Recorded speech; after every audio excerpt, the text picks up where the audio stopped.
Now, Tovah, for those familiar with my stand-up, I say that Tovah grew up Hasidic. That's not true. She is a Buddhist by birth. She grew up Chabad, which is just a little less known. You've told me, though, Hasidic, bigger umbrella. Yeah. Chabad it's like within that. A rectangle is a square is a rectangle. Rectangle is not a square. You didn't really say it with a confidence that allowed the metaphor to sing. Chabad is Hasidic, but Hasidic is not Chabad. Wait. Oh, yes. Yeah. Yeah. Okay. Chabad is a sect, a Hasidic sect, but it's not the ones you think of when you go to Williamsburg and you see the really, really intense ones.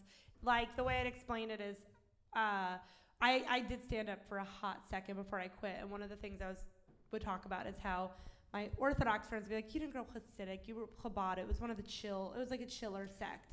And I was like, there's no such thing as a chill Hasidic sect. And so, yeah, that's why I quit stand-up. But by the way. No, but that's how I explain it. It's like when you think of Hasidic from TV shows, you think of one thing, and my thing was like we could wear denim. So it was like kind of chill. But denim skirts down to here. Yeah. Which, by the way, they've come into fashion now? Is anyone wearing one now? No. Yeah. And I was proud recently. I was at a shoe store with Tovah, and I saw these 4 girls, and I said, Chabad, right? And I was right. Yeah. Or Orthodox. Orthodox, yeah. What? He's clocking. What made you know? Just loud and jappy. No, it was the clothes. It was all 4 of them were dressed like my sister? extra fat, yeah. Like Shoshana. But like a lot, like not trying to show their body at all, like long skirt, long sleeve, and so I said to them, I said, come on, show some body, and they said, yeah, and I said, that's how. They look like 14-year-olds. No, I noticed it because of the clothes. It was like plain, like ugly, ankle. Ugly. I was right. I was proud of myself. No, they were in like flouncy black skirts past their knees, little like. Yeah, it's skirts past the knees for girls doing it at once, and they're not like nuns. And no tank tops. Yeah. So you now Orthodox is Hasidic Orthodox? Yeah, Orthodox is like it's like an even bigger it's umbrella. Like kingdom, phylum, like that classification. It's like Orthodox is like the overarching, and then within Orthodox there's then it's kind of it's not really like that because it splits. Oh, I guess it is, but then it's like Hasidic or yeshivish or Hasidic is a Chabad or Satmar or this. So it's like a web.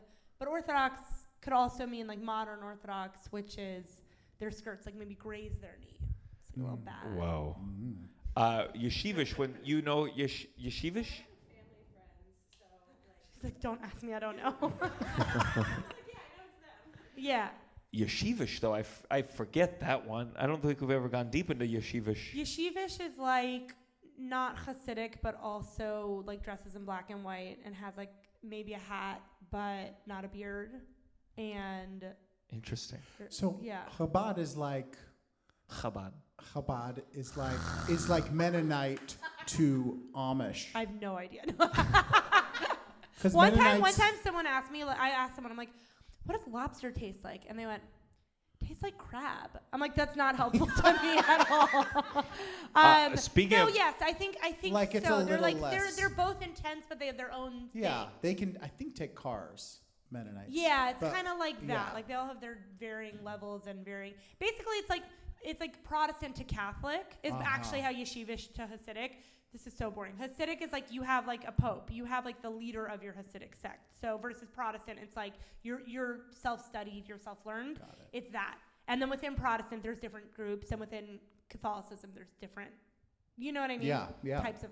That's actually a pretty good explanation. Yeah. I think. Yeah, we got it. And so the thing I wanted to talk about particularly was being. The is there downside anyone of here? dating me. Is anyone here kosher? Was anyone ever kosher? Okay, good. Okay. So Tovah grew up kosher, and just now for her birthday dinner. And I think it's only because a friend was there. I don't think she would have done it if it was just me. She had a sizable first piece of lobster. Wow. Yeah. Thank you. It was cold. It wasn't like ideal. But you put ate it. Butter on it? It was like it was someone's lobster roll, and they gave me a piece. Okay. Of the. And it tastes like roll. nothing to you. It was so chewy. It was. I'm not a big lobster guy. Yeah. I don't love it. It used to be considered like the dregs ate lobster. Yeah. That's why we don't eat it. It's delicious. It's like a bottom feeder. What is this? The bottom of the ocean pig? Pigs? You don't eat pigs.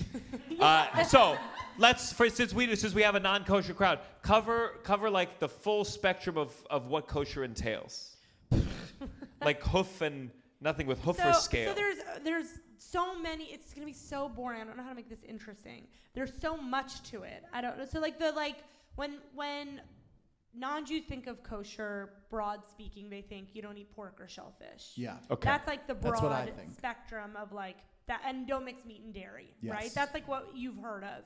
Within that, there's like 100 million other rules. And if you grew up Orthodox, not only do you not eat pork or mixed meat and dairy or all those things, you also only eat meat that has been slaughtered in a specific way, kind of like halal, but a little bit more. Also, weird thing, rectangle, square, square, rectangle. People who eat halal will eat kosher meat, but we won't eat halal meat because we're very entitled and think we're better than everyone.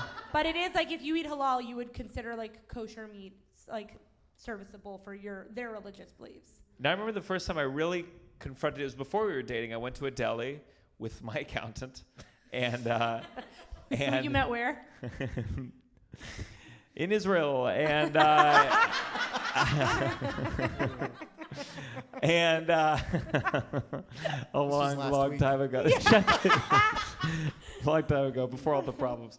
And On your trip with Jerry? And all right. So, but I was at a deli, and I got coffee, and I asked for milk, and they said, "Oh, well, we don't have milk here." And I was like, "Yeah, I know, but could I get some milk though?" Like I was like, yeah, I know the thing. Can I have it anyway? And they were like, "No." And instead they had that cheap fucking creamer. I guess that's allowed because it's technically not dairy. Because it's not food. It's not food? food? It's like chemicals, yeah. Because those little creamers on the plane, that's like, there's nothing in it. There's no real dairy. Yeah, because I don't think it has any real ingredient whatsoever. Oh my goodness. So I'm trying to think. So and we'll talk about how intense, especially the pig stuff. Oh yeah.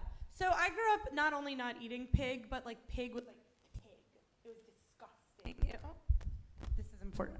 Hello? It was like we wouldn't have like toy pigs. We wouldn't, in our coloring books, they'd cross out the pig. It was so, I'm serious, it was. Like Porky the pig was not like. No. Yeah. Satanic. You would like literally they would go like the farmer and or what's it called?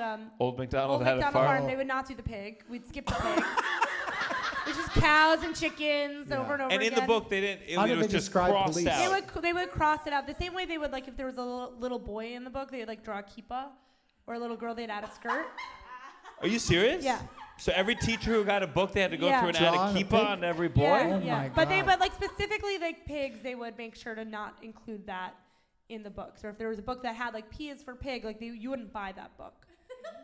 It's because they're disgusting. It's so ingrained in our culture that pig is like just the most disgusting. And it's also like a derogatory word, like such a chazer, such a pig. Like you know what I mean? Like but as an insult. Even we have roaches are disgusting. Like we don't. Did you go like, oh, pigs don't exist? Because that's what it feels like when you're crossing them out. It's like I understand being like it's gross, but even gross things we're not like. Don't even speak of the existence of these things. It's specifically that, because I'm trying to think. I mean, I did grow up in Louisiana, so I feel like there would be coloring books with, like, crawfish. Like, it's not out of the question, but I don't remember a situation where it's like, don't look at the But lobster. pigs what a mindfuck for pigs, because they're like... And they are smart enough that it would be a mindfuck. They don't like me, but they don't eat me. Like the people that do like me. Do you know what I mean? Yeah. Like, from their perspective, It's kind of I'm like, I love pigs, but I eat them. But they're like, these other people hate us. and are so mean about us, but they don't eat us. Do you know what I mean? Like, that's so true. Like, I one time saw a pig crying in a video, and I was like, for 2 weeks, I was like, maybe I won't eat pig again. And I gave up. But I did for 2 weeks, was like, oh, pigs can cry. Oh, yeah. And I watch it cry. Now, because your sister's still Orthodox, so I did a commercial once, I don't know if you've ever seen it, where there was a baby pig on set. And I did a thing with a baby pig. If I put it on, No, because Shoshana, she grew up like a little less, because she's the youngest, so that's where our, like, lives If you saw it on TV, though, would you go like, turn it off, dirty pig? I'm trying to remember, because I feel like there was a time where I read Charlotte's Web in school, so, like, I feel like this is like a House of Cards where you're unlocking memories where I'm like, did we read Charlotte's Web? Babe, did we watch Pig in Babe? the City. I watched Babe, but maybe it was just in the home, because my parents were a little more chill than the school. You know, do you still have snuck us pig paraphernalia? Other than eating it, do you still have that? If I had a baby piglet here, would you be like? No, I don't think so. But I also wouldn't be like necessarily like, oh, so cute, cool. I think I'd have a first layer of like implicit bias, or I'd be like, and then go, it's fine. So same way you are with babies. Stop. Whatever you're about to say, stop.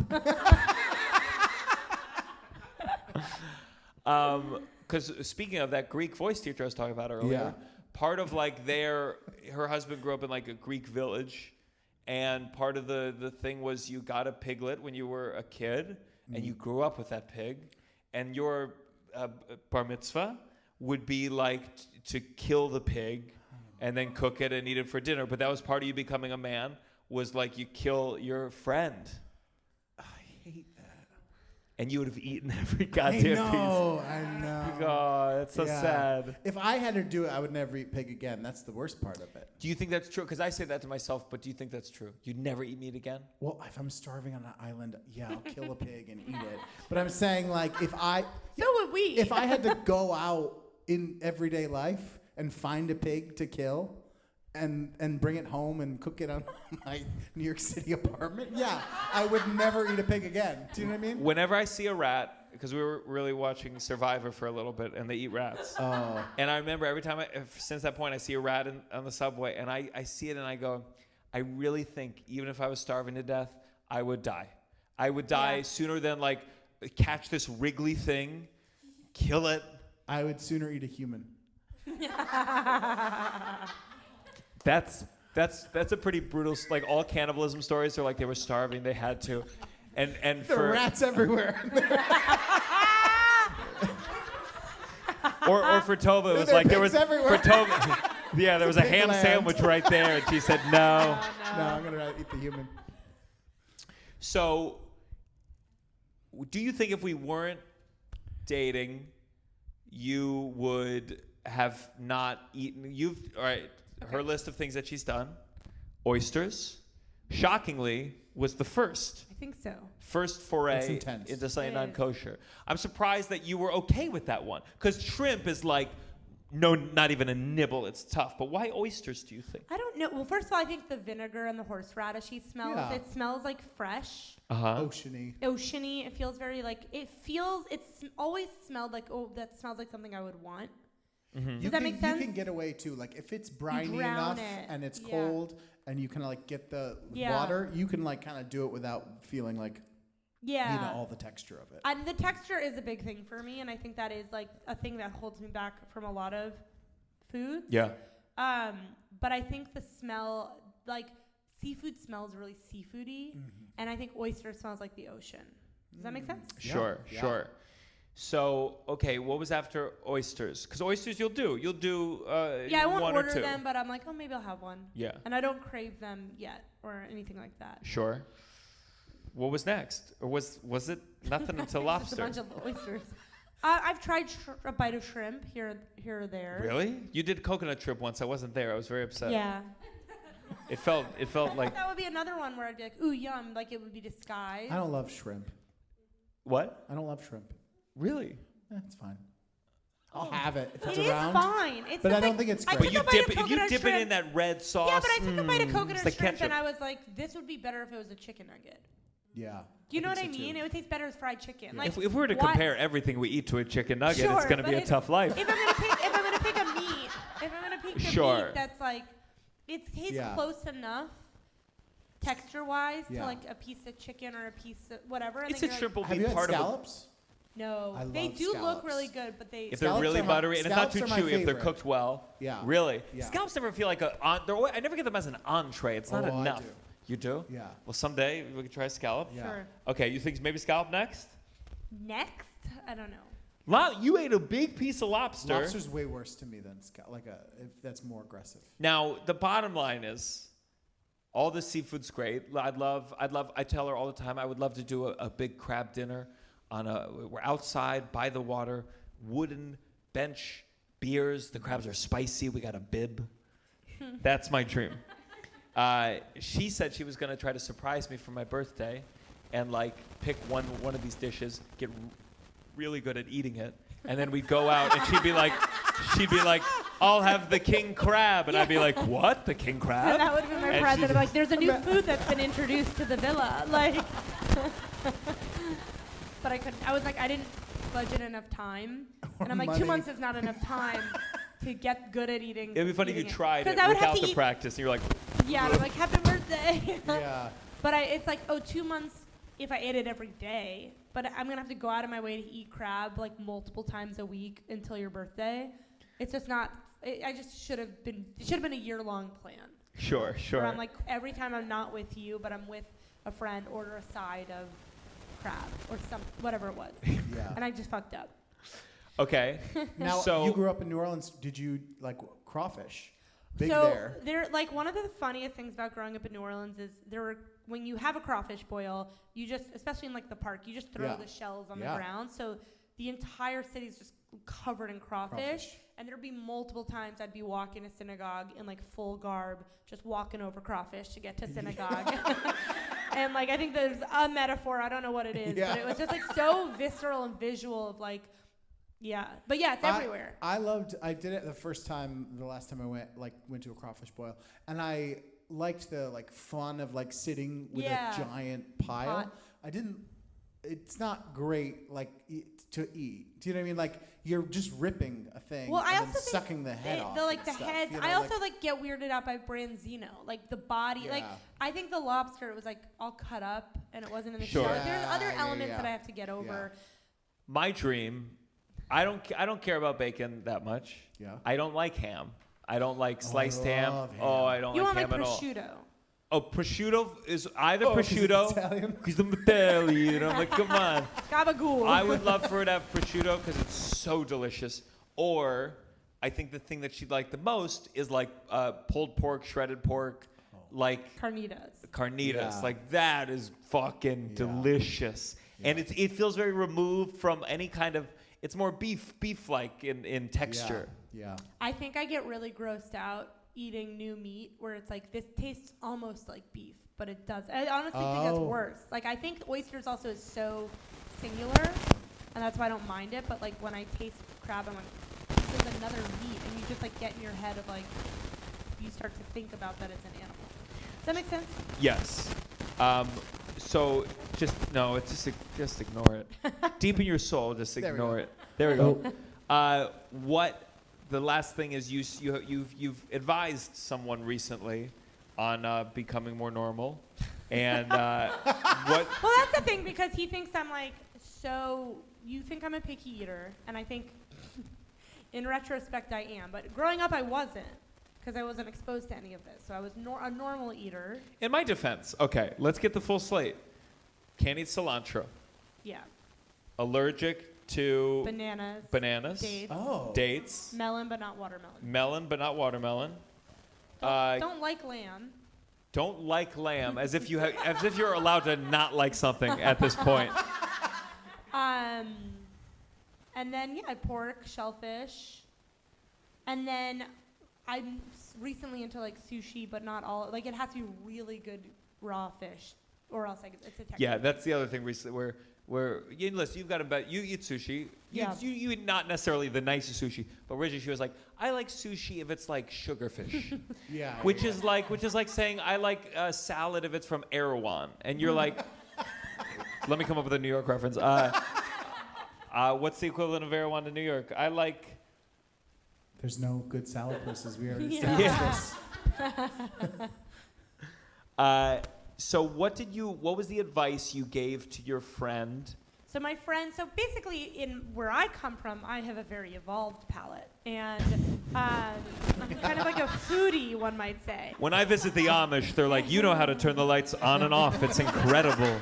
Oh my God, you can go to space. I have a friend who also grew up keeping kosher, and her fiance is also like belligerently pushing this lifestyle on her of like, get over it, bitch, like you. That does sound like. And he's like, you wanna get married? You gotta learn to do this, or else I won't marry you. No, but it's a similar situation of like he's also Jewish. Wait, for the record. For the record. If you want to get married, you gotta eat bacon. For the record, I am very kind and considerate. I have often given you my meal instead of yours. I'm very nice. But no, Here, take mine. her fiance also is Jewish, but didn't grow up eating kosher, and so he's like, over the years, it's gotten to the point where she's also like, has the mental block of this is so unfamiliar to me and so weird to me and feels so foreign to me. What do I do? Because I do want to stop keeping kosher and I do want to like make him happy.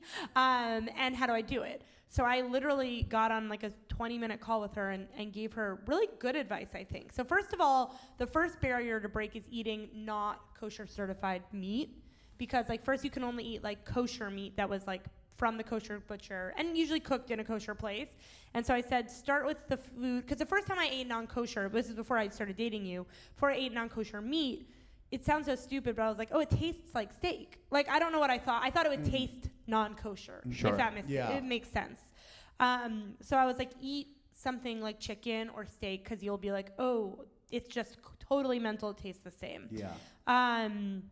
And so I just gave her all these rules of like very slowly, like don't go from like 0 to 1,000, which is shrimp, go to that and that, Yeah. And she literally was like, thank you so much. And she sent me a picture of her like takeout plate of food, and she was like, I'm doing it. And I felt very helpful. Oh, good. It's very sweet. And, but yeah, I think like, I told you, I think you have to get to the end of it, sure, like the end of the full journey. But I think there's totally a book waiting out there of like how to gradually reintegrate into society. Yeah. Yeah. That could be like the spin of the overall book too. No, because it's also like oftentimes you look at my outfits and you're like Hasidic. Like I gravitate towards like. No, you paint me in the very cruel light.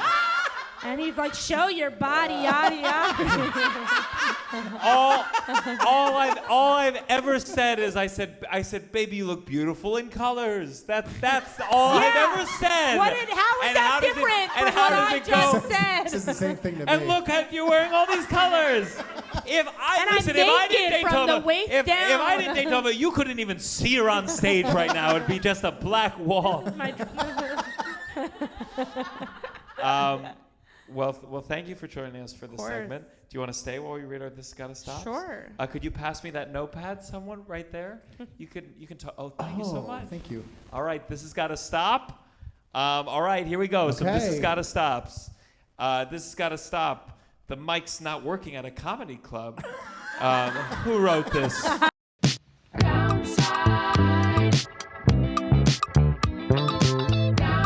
You're listening to The Downside. The Downside. With Gianmarco Soresi.